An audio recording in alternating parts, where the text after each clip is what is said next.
She buried her father this morning. By tonight, her husband had already made his decision. He had no idea what he just threw away. Emma Whitmore stood alone on the porch of the home she had shared for 9 years, a suitcase gripped so tightly in her hand that her knuckles had gone white, still wearing the same black dress she had put on that morning to bury her father. Hours earlier, she had stood at a graveside with soil on her shoes and grief pressing down on her chest, so heavily she could barely breathe. And the man standing beside her, holding her hand, wiping the tears from her cheeks, whispering that he was there for her, was the very same man who had just locked the front door behind her and told her not to come back. He had watched her cry for her father that morning. By nightfall, he had thrown her out of the only home she had left. What Grant Sullivan did not know, what he could not have possibly imagined as he stood in that doorway with his arms crossed and his jaw set, was that the woman he had just cast out into the cold had buried more that day than a father.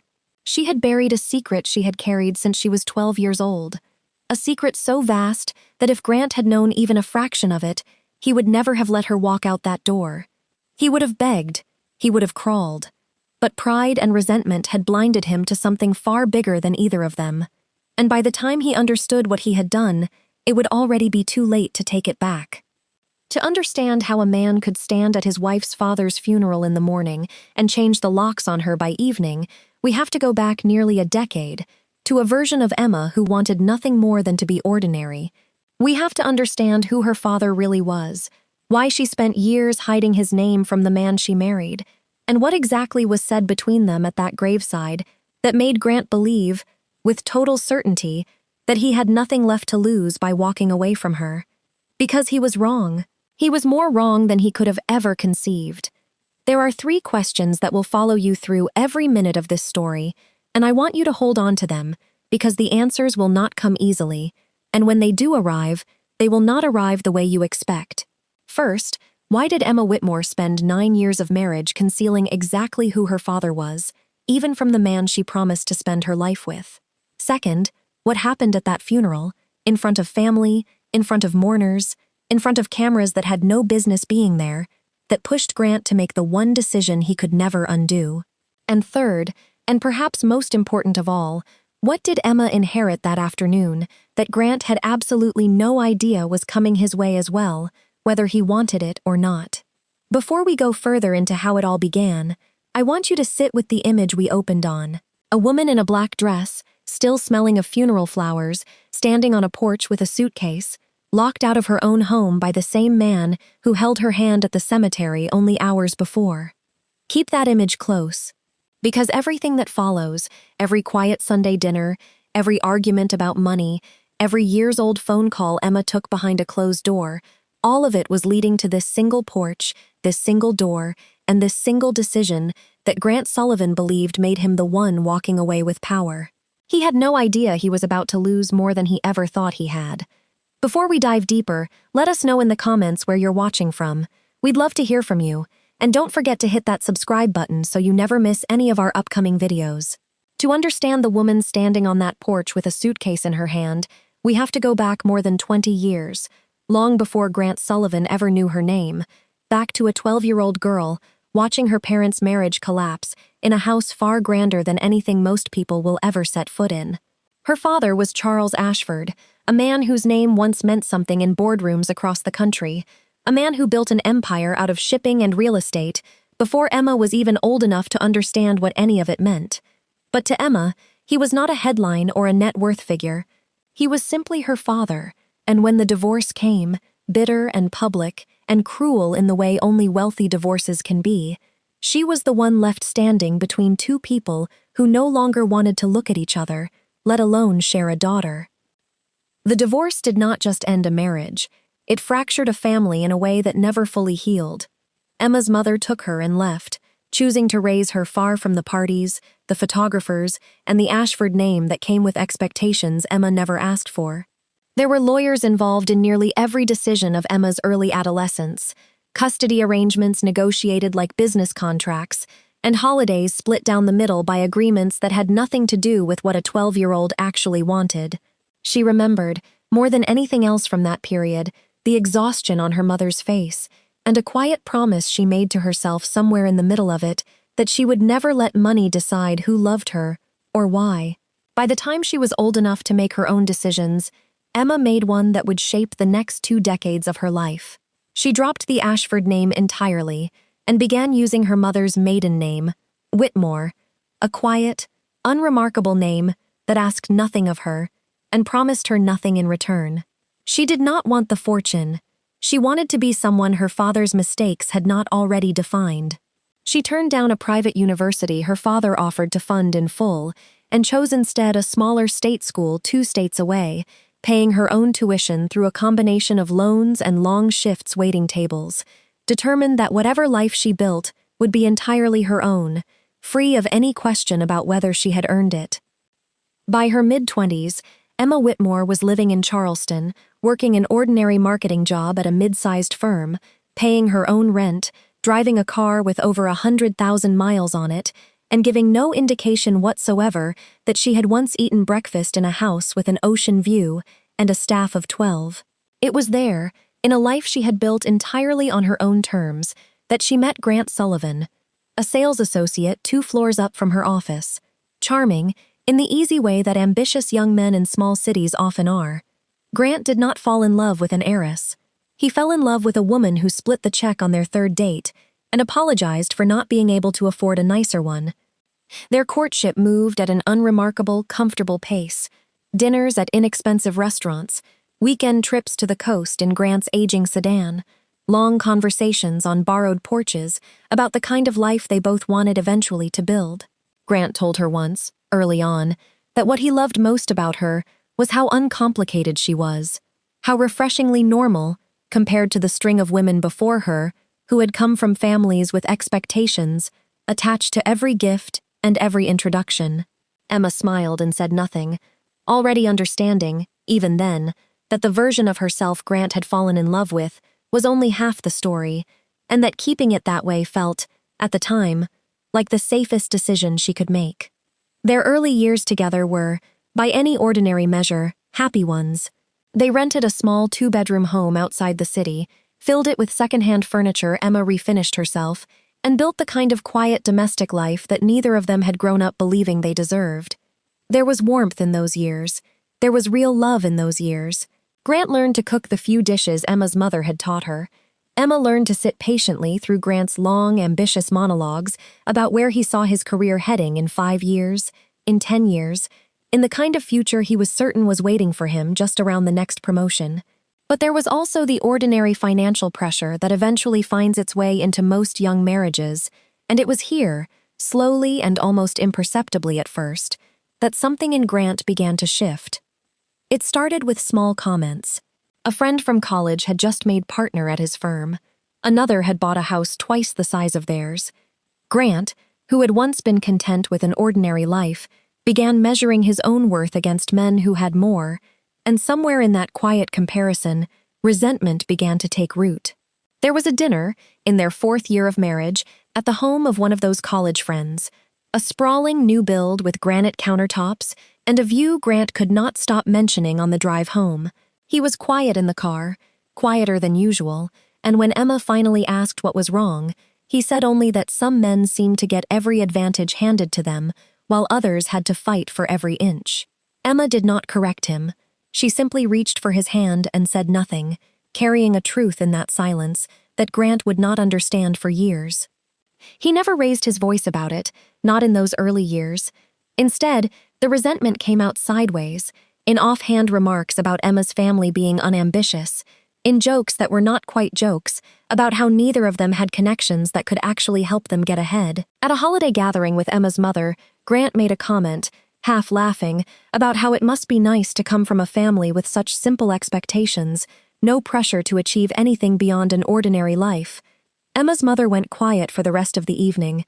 Emma let the comments pass, telling herself it was just frustration, just a man wanting more for his family, never realizing how much closer to the surface that frustration was creeping, or how deeply it would eventually cut when the truth finally surfaced.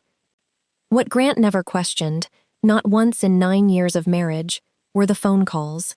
Every few months, sometimes less, Emma would step outside or into another room, phone pressed to her ear, her voice low and careful, in a way it never was with anyone else. The calls were brief. They were often cold, clipped, filled with long pauses that Grant assumed were simply the awkwardness of a strained family relationship. He asked about it exactly twice in 9 years, and both times Emma gave him the same answer. It was her father, she said, a difficult man from a difficult chapter of her life that she preferred not to revisit. Grant accepted this, the way people accept things they have no real interest in digging into. He had his own family drama to manage. Hers, he assumed, was smaller, quieter, and entirely irrelevant to the life they were building together. But there was one thing in that house Grant never asked about, mostly because he never found it. Tucked into the back of Emma's dresser drawer, beneath folded sweaters she rarely wore, sat a small framed photograph, one she had carried with her through every apartment and every home since she was 18 years old. It showed a much younger Emma, no older than 10, sitting on the shoulders of a broad, smiling man in front of a house that looked nothing like anywhere Grant had ever seen her live. She never showed it to him. She never explained who the man was or why the house behind them looked less like a home and more like something out of a magazine. It stayed hidden for 9 years, a small, quiet piece of a life Emma had buried so completely that even the man who shared her bed every night had no idea it existed. As the years passed, the cracks in the marriage widened in ways that had nothing to do with love running out, and everything to do with pride quietly hardening into something colder. Grant's career stalled while colleagues around him advanced. He began attending fewer of his college friends' gatherings, unwilling to sit through another conversation about promotions, second homes, and vacations he could not afford. He started keeping a mental ledger, one he never spoke aloud but carried with him into every argument about money, every discussion about whether they could afford a vacation of their own, every quiet comparison between the life he had and the life he believed he deserved. And slowly, without either of them fully naming it, a distance grew between Grant and Emma that had less to do with what was missing from their marriage and everything to do with what Grant did not yet know was sitting quietly behind a phone call, a framed photograph, and a name Emma had spent half her life trying to leave behind. Neither of them could have known, on any ordinary evening in that small house outside Charleston, that the quiet years were coming to an end, and that the true story of who Emma Whitmore really was would not come out gently. It would come out all at once, on the worst day of her life, in front of everyone who mattered, and by the time it did, Grant would have already made a decision he could never undo. The call that changed everything came on an ordinary Tuesday evening, while Emma Whitmore was standing at the kitchen counter chopping vegetables for dinner. She stepped into the hallway to take it, the way she always did, but this time something in her posture shifted the moment she heard the voice on the other end. It was her father's longtime housekeeper, a woman Emma had not spoken to in years, calling to say that Charles Ashford's health had taken a turn no one expected him to recover from. Emma did not cry in front of Grant that night. She simply told him she needed to visit a sick relative out of town, packed a small bag, and left before he could ask too many questions. The drive to her father's estate took nearly 4 hours, and Emma spent most of it in silence, rehearsing conversations in her head that she was not sure she would ever have the courage to actually have. She had not seen her father in person in almost 2 years, their relationship reduced to those brief, guarded phone calls that gave nothing away. Walking through the front doors of the house she had grown up in felt, at first, like stepping into someone else's memory. The same wide staircase, the same portraits along the hallway, everything exactly as she remembered it, and yet entirely unfamiliar in the way places from childhood often are once you have grown into someone new. Over the following months, Emma made that same drive again and again, slipping away for a day here, a weekend there, always with the same vague explanation waiting for her when she returned. What Grant did not know, what she could not bring herself to tell him, was that each of those visits was bringing her closer to the father she had spent nearly 2 decades keeping at arm's length. In quiet hospital rooms, and later in the study of the house she had grown up in, Emma and Charles said the things neither of them had ever managed to say before. He apologized, more than once, for the years he had spent too consumed by business to notice how much his daughter needed him. She apologized, in her own way, for the pride that had kept her from answering more of his calls over the years. There was no dramatic reunion, no sudden flood of forgiveness. There was only the slow, careful work of two people trying to undo years of silence before it was too late to undo anything at all. Charles spoke to her often about the business in those final months, not out of any obligation, but because it seemed to comfort him to know that the empire he had built would not simply dissolve once he was gone. Emma listened more than she spoke, absorbing details about holdings and properties she had spent years actively avoiding, never once imagining how quickly all of it would become relevant to her own life. On one of her last visits, sitting beside his bed as the afternoon light moved slowly across the room, Charles took her hand and told her, quietly, that he had made changes to his estate, that he wanted her protected regardless of what she decided to do with any of it. Emma assumed, in the moment, that he meant something modest, a gesture of reconciliation rather than a transfer of genuine consequence. She had no reason yet to imagine otherwise. Grant noticed the absences long before he understood them. A wife who once told him everything was now disappearing for days at a time, returning tired, distracted, and unwilling to explain herself beyond a few clipped words about a sick relative he had never met, and whose name he did not even know. He began checking her phone when she was in the shower, scrolling through call logs that showed the same unlabeled number appearing again and again, always short calls, always late in the evening, in the quiet, resentful corner of his mind, where he had already started keeping score of everything he believed he was owed and everything Emma had failed to give him. A new and uglier explanation began to take shape. He did not think of an estranged father reconciling with his daughter. He thought of another man. He said nothing to Emma directly, but the coldness in the house grew sharper, and Grant began watching her the way a man watches someone he no longer fully trusts. There was one evening, only weeks before the end, when Grant nearly confronted her outright. She had come home late again, exhausted, her eyes red from crying in the car before she came inside, and Grant stood in the kitchen doorway watching her for a long moment before finally asking, in a voice tighter than he intended, who exactly she had been with all day. Emma, too drained to explain and too protective of what remained of her father's privacy, simply said it was complicated and that she would tell him everything soon. Grant took her silence as confirmation of whatever story he had already built in his head, and something in him hardened further that night, a decision quietly forming that he would not fully act on until the day of the funeral. Charles Ashford died on a quiet morning in late autumn, with Emma at his bedside holding his hand, the two of them finally at peace with each other after everything that had been lost between them. When she called Grant to tell him, she gave him only the smallest fraction of the truth. A relative, she said, someone important to her, had passed away, and she needed him there for the funeral. She did not explain who. She did not explain why. She simply asked him to be there for her, the way a wife should be able to ask her husband for exactly that, without conditions, without an interrogation.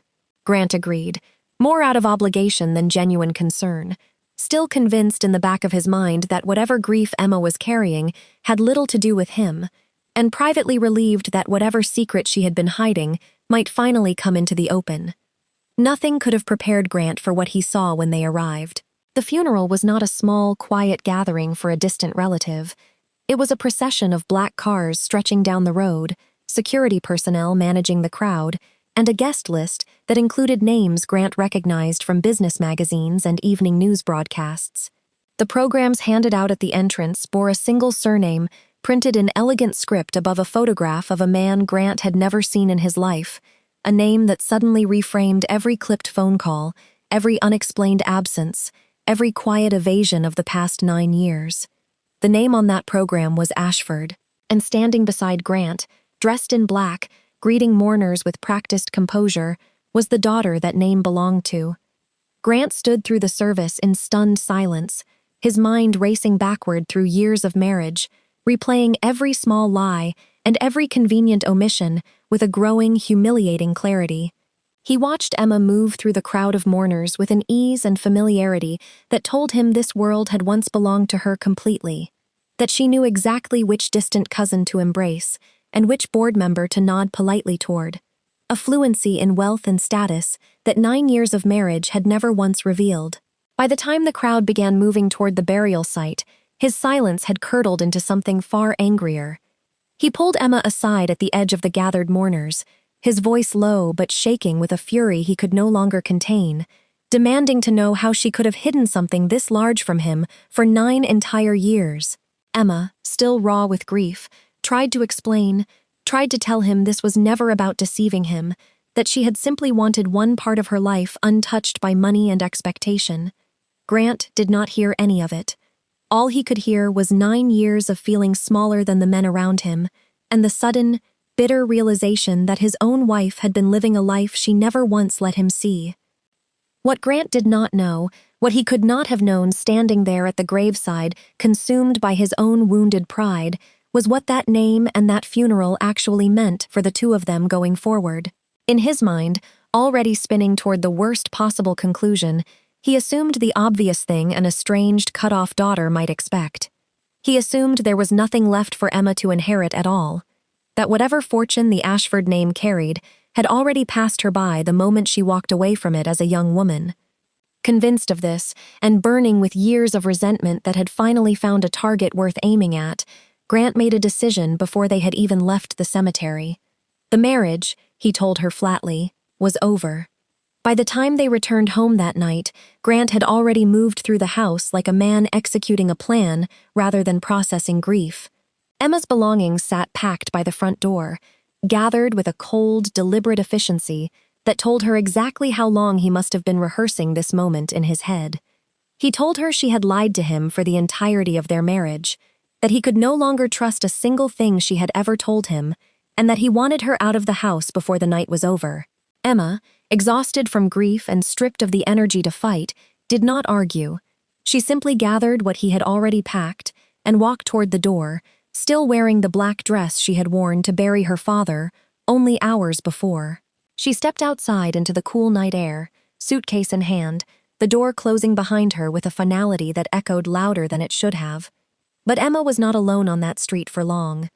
Idling quietly at the curb, exactly where it had been instructed to wait, sat a black car she recognized instantly, and stepping out of it, folder in hand, was a face Emma had not expected to see so soon. It was her father's longtime attorney, the one man who understood exactly what Charles Ashford had left behind, and exactly what Grant Sullivan had just thrown away, without having the faintest idea he had done it. Emma did not go to a hotel that night, and she did not call a friend to come rescue her from the curb where her husband had just left her standing with a suitcase and nowhere to go.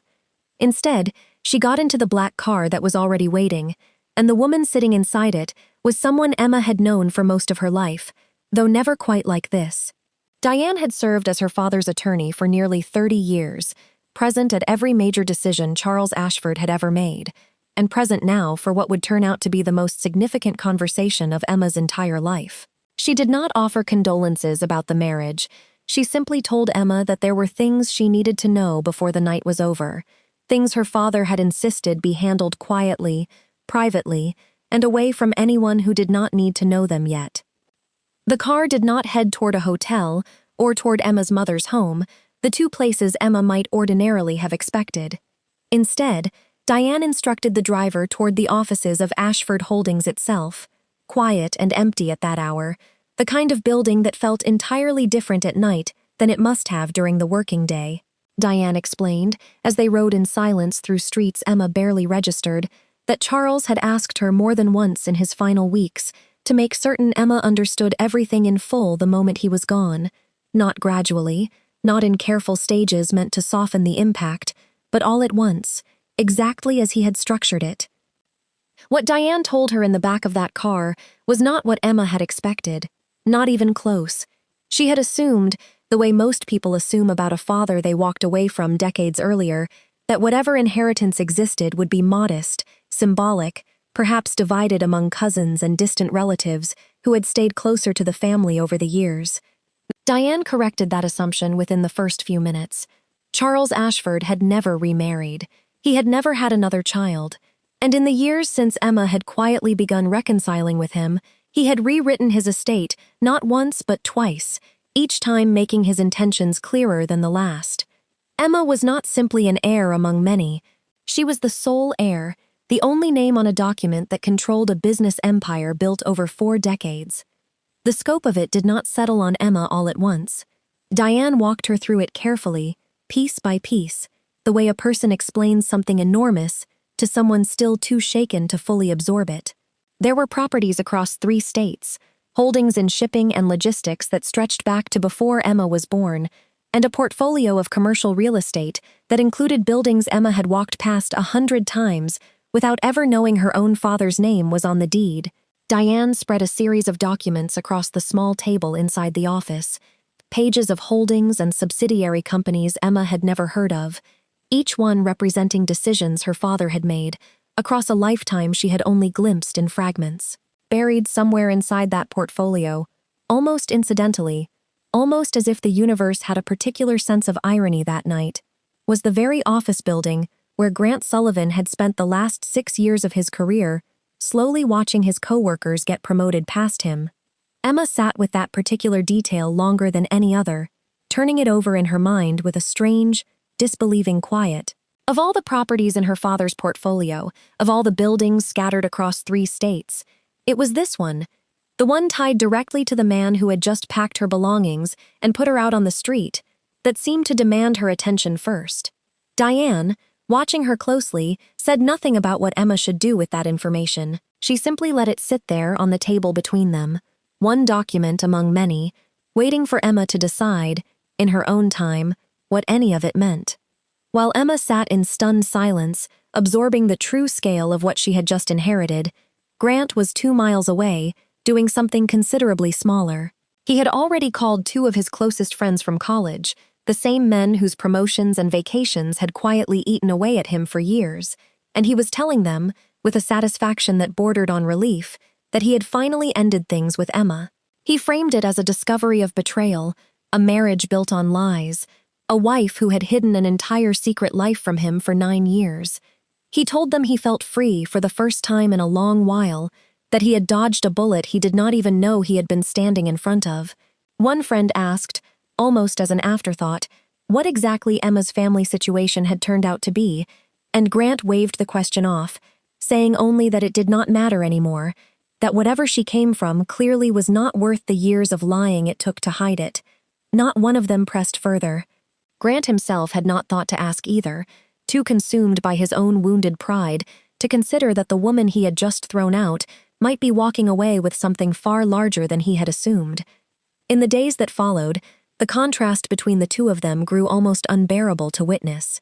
Grant complained to anyone who would listen about the rent on the small house he now had to cover alone, grumbling about how Emma's share of the bills had quietly kept their finances afloat more than he had ever wanted to admit. He complained about his job, about a promotion that had gone to a colleague with half his experience, about how unfair it felt to watch other men move ahead while he stayed exactly where he had always been. He even complained, one evening over drinks, about how exhausting it had been carrying the relationship all these years, conveniently forgetting the countless small ways Emma had steadied him through every setback he now blamed on everyone but himself.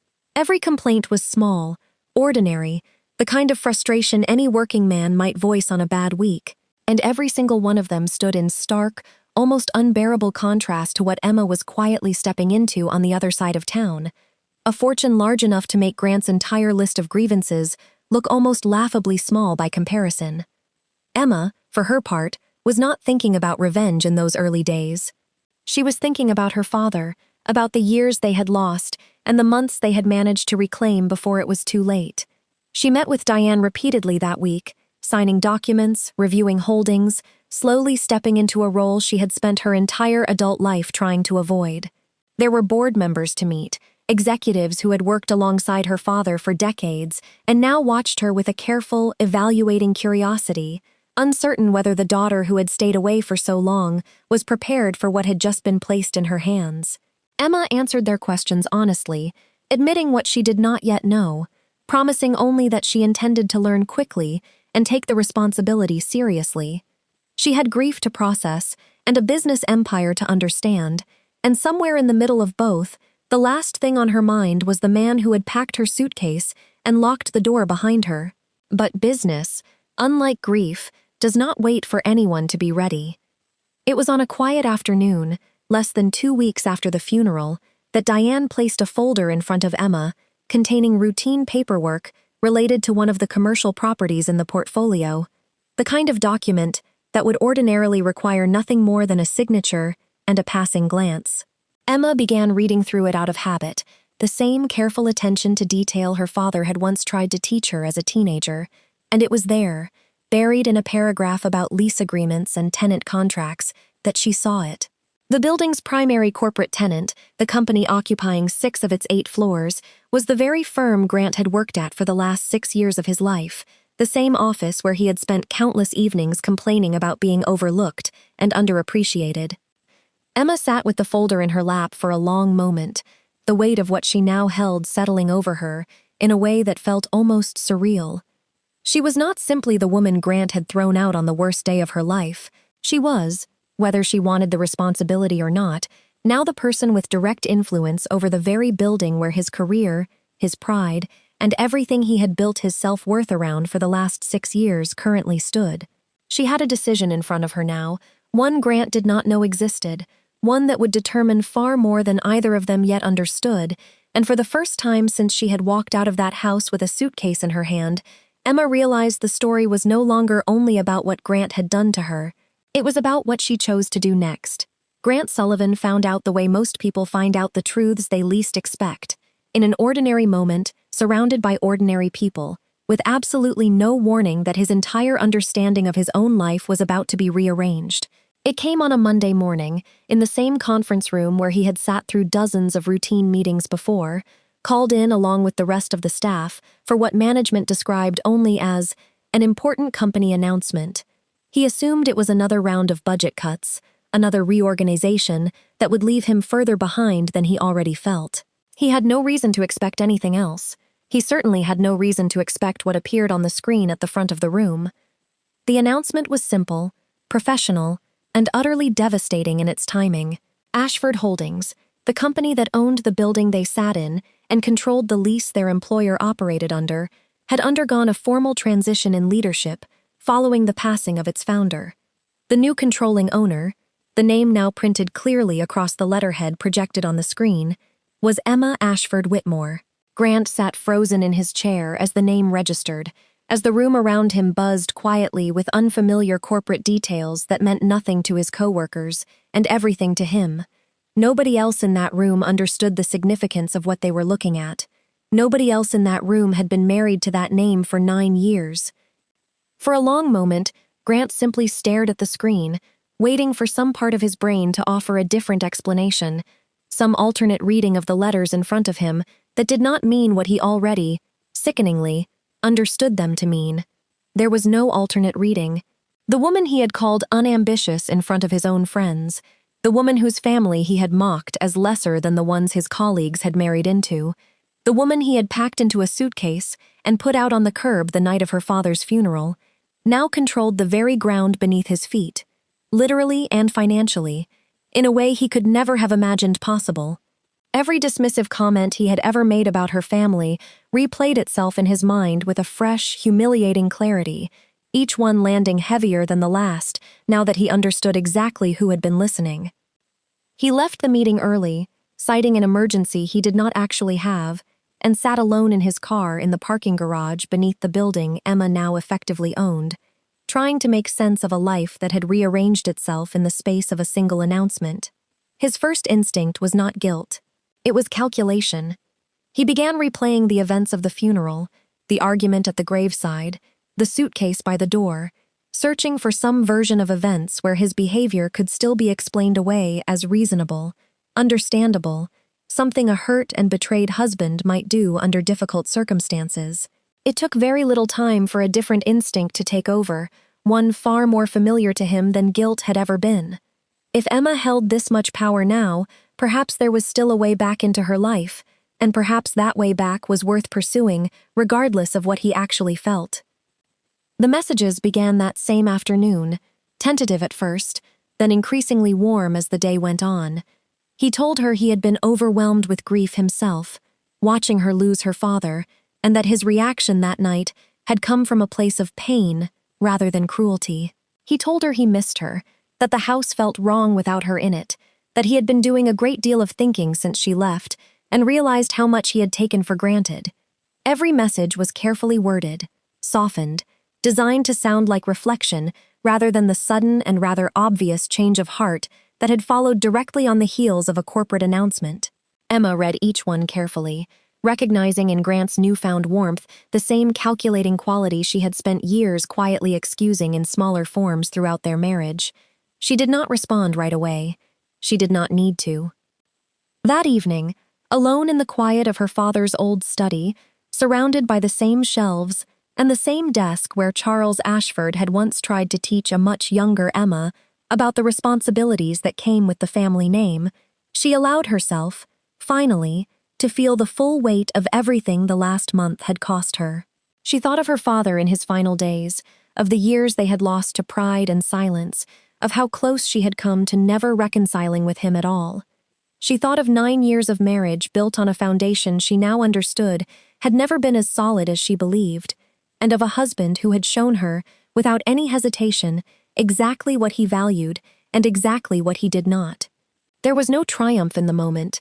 There was only grief, clear and unclouded, and beneath it, something steadier beginning to take shape. A quiet resolve that had nothing to do with revenge and everything to do with finally understanding, with total clarity, exactly who she was and what she had built, both because of her father and in spite of the marriage that had failed to see her worth until it was already too late. In the days following the company-wide announcement, there were people around Emma who assumed they already knew how this story would end. Diane assumed it. A handful of board members quietly assumed it as well, watching to see whether the new owner of Ashford Holdings would use her position to settle a very personal score with the man who had discarded her on the worst day of her life. It would have been simple enough: a single phone call, a quiet word to the right department head, and Grant Sullivan's career could have ended as abruptly and as publicly as their marriage had. Nobody would have questioned it. Most people, in Emma's position, would have considered it fully justified. Emma considered it too, if only for a moment, and then she chose something else entirely. Instead of removing Grant, Emma did something far quieter and, in its own way, far more devastating. She formally recused herself from any decision, any meeting, any conversation involving his division, submitting the request in writing to the board and to Diane so there could be no ambiguity about her intentions.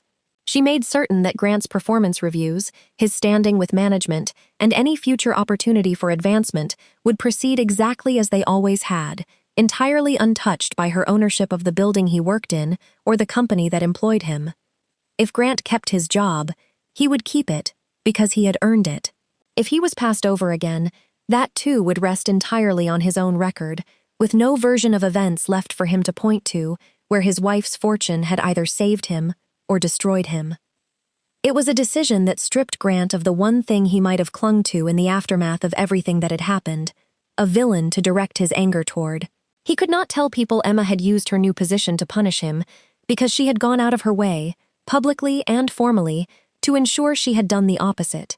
He could not tell people she had pulled strings to save him either, because there were no strings left for her to pull. What remained, once the dust settled and the office gossip eventually faded into something closer to routine, was simply Grant Sullivan and the career he had built entirely on his own, standing exactly where his own decisions, year after year, had actually placed him.